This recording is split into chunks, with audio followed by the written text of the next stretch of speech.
Hey guys, Trish with a quick 2 minutes with Trish for you.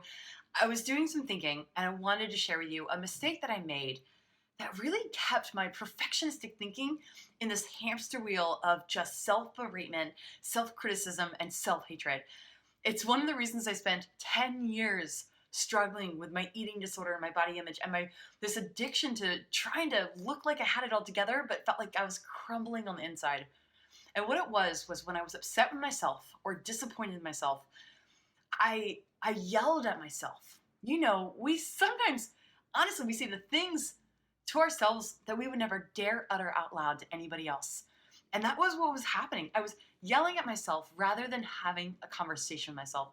And what I want to invite you to do today is rather than yell at yourself, rather than be disappointed, rather than say, what's the point, and throw your internal hands up in frustration and feel sorry that you're just, oh gosh, just not doing and living how you want.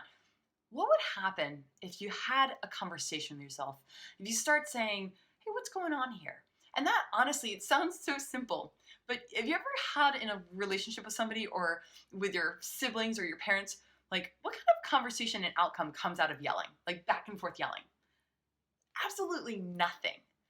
And I've learned that was what part of my problem was, that I was constantly yelling at myself, constantly beating myself up, and then wondering why I felt so bad, wondering why I didn't have any self-intuition or awareness or intuitive eating habits or ability to hear what my body and my life was actually telling me.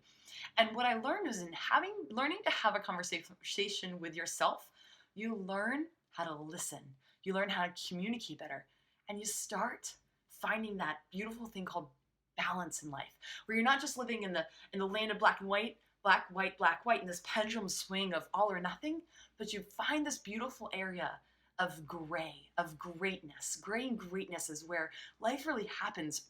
And it's when we learn to give ourselves grace, we learn to give ourselves compassion, we learn to be kind and understand, and then we learn to listen so that we can then move forward in a really productive way that serves us well. And so that's what I want to encourage you to do. I want you to stop yelling at yourself.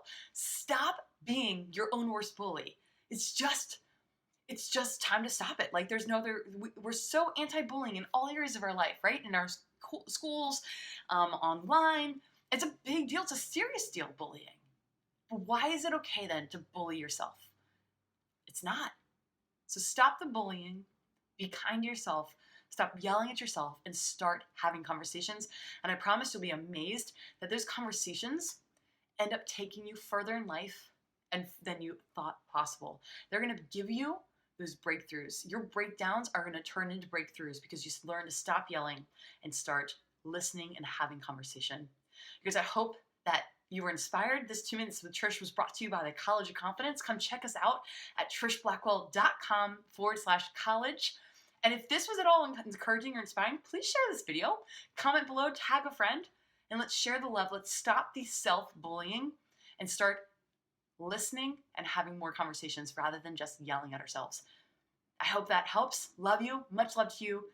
Have great conversations with yourself today and with others. Be blessed.